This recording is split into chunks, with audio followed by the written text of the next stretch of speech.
시청자 여러분, 다양한 베트남 소식을 빠르게 전달해주는 신짜오 베트남 뉴스입니다. 좋아요와 구독 부탁드립니다. 현대기아차가 베트남 시장에서 일본 차와 치열한 경쟁을 벌이고 있어 현지에서도 큰 관심을 모으고 있습니다. 일간 VN 익스프레스는 지난 24일 베트남 자동차 제조업 협회와 현대차의 합작사인 탄콩의 자료를 근거로 현대차와 일본차의 경쟁을 카레이스라는 표현으로 보도했습니다. 이 매체는 차종별 양측의 자동차 판매 대수를 차종별로 그래픽을 통해 비교하며 5대2로 현대 기아차가 아직 열세이지만 전체 판매량에서는 현대 기아차가 맹렬히 추격하며 이 격차를 좁히고 있다고 말했습니다. 올 들어 9월까지 전체 판매량은 현대차가 67,032대, 일본 차는 토요타, 혼다, 닛산, 미쓰비시, 마츠다, 이스즈 등을 포함해 91,490대였습니다. 아직 24,000대 이상 차이가 나지만 작년에 비해 그 격차는 크게 줄었습니다. 현대차는 해치백 스타일의 경차와 현대 코납급 크로스오버 등 2개 차종에서 앞섰고, 일본 차는 소형차 부분, 준중형, 중형, SUV 크로스오버, 그리고 SUV 차종 등 총 5개 차종에서 우위를 보였습니다. 현대차는 현대기아차가 2153대로 일본차 9200보다 2배 이상 많았으며, 현대 코나 크로스오버도 4889대로 일본 혼다의 HR-V 1683대를 3배 가까이 앞섰습니다. 아울러 현대 엘란트라, 세라토 등의 준중형 차는 13,936대로 일본의 14,221대와 박빙의 경쟁을 벌였습니다. 한편 중중형 승용차는 기아 옵티마가 551대를 팔렸으며, 일본의 캠리, 혼다 어코드, 마츠다 등의 4,937대와는 매우 큰 차이를 보였습니다. 현대 투싼도 5,678대로 일본의 혼다 CR-V, 마츠다 CX-5, 미쓰비시 아웃랜더 등의 2만 10대에 비하여 크게 뒤진 수치를 보여줬습니다. 아직 현대기아차가 차종별과 전체 판매량에서 열세이지만 일제차는 6개 회사 모두의 판매량인데다가 그 격차가 크게 줄어들고 있는 추세라는 점에서 현대차가 베트남 시장에서 선전하고 있는 것으로 평가되고 있습니다. 3, 4분기 하노이 사무실 임대료가 최근 공급 제한으로 인하여 6년 만에 최고치를 기록한 것으로 알려졌습니다. 영국계 부동산 전문 업체 세빌스에서 발간한 최신 보고서에 의하면 3, 4분기 하노이 사무실 평균 임대료는 스퀘어미터당 21달러로 전년 대비 약 4% 오른 것으로 조사됐습니다. 이와 관련하여 세빌스의 관계자는 최근 A급 사무실의 공실률로 인하여 임대료 인상이 불가피해졌고, 현재 A급 사무실 임대료는 전년 대비 약 6% 증가한 것으로 알려졌습니다.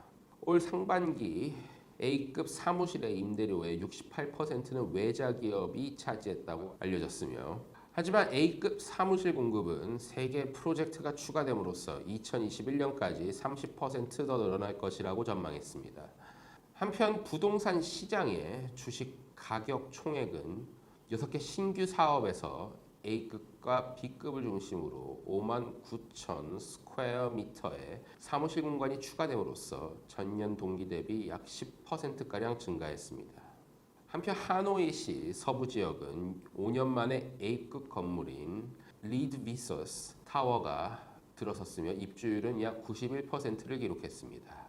이 밖에 세빌스는 요즘 들어서 창업 등으로 인하여 사업체 수가 증가함에 따라 작고 창의적인 사무 공간에 대한 수요도 증가할 것이라고 예견했습니다. 참고로 하노이에서의 첫 9개월 동안의 신규 사업 개수는 2562개로 작년 대비 약 9% 증가했습니다.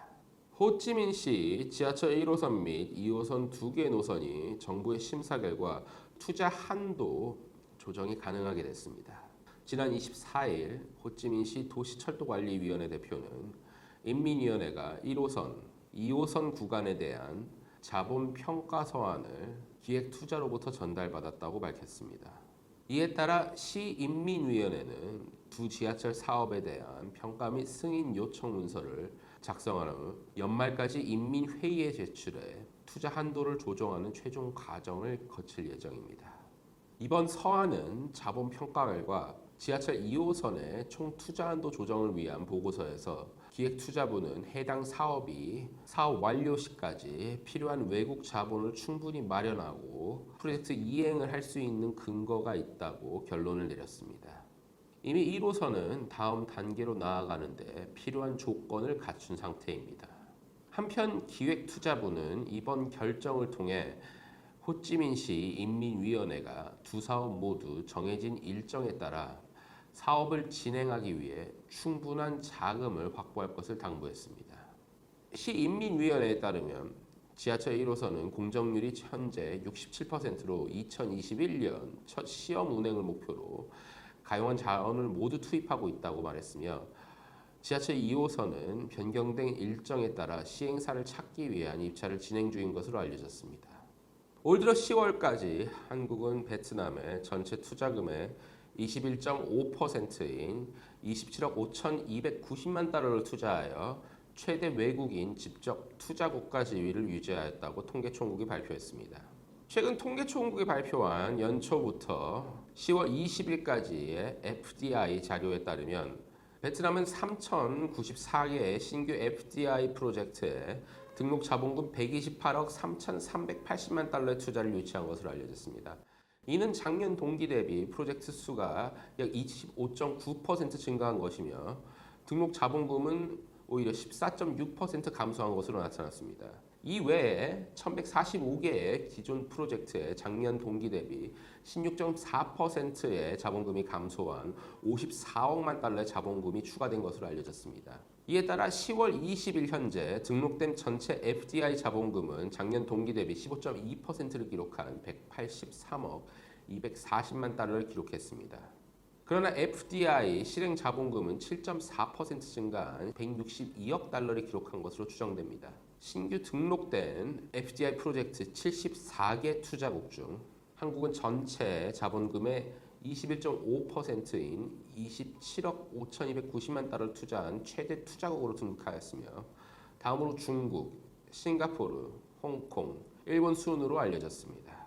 베트남 국회는 10월 29일 외국인의 출입국, 경유, 거주법 일부를 개정 보완하는 초안에 대하여 논의한 것으로 알려졌습니다.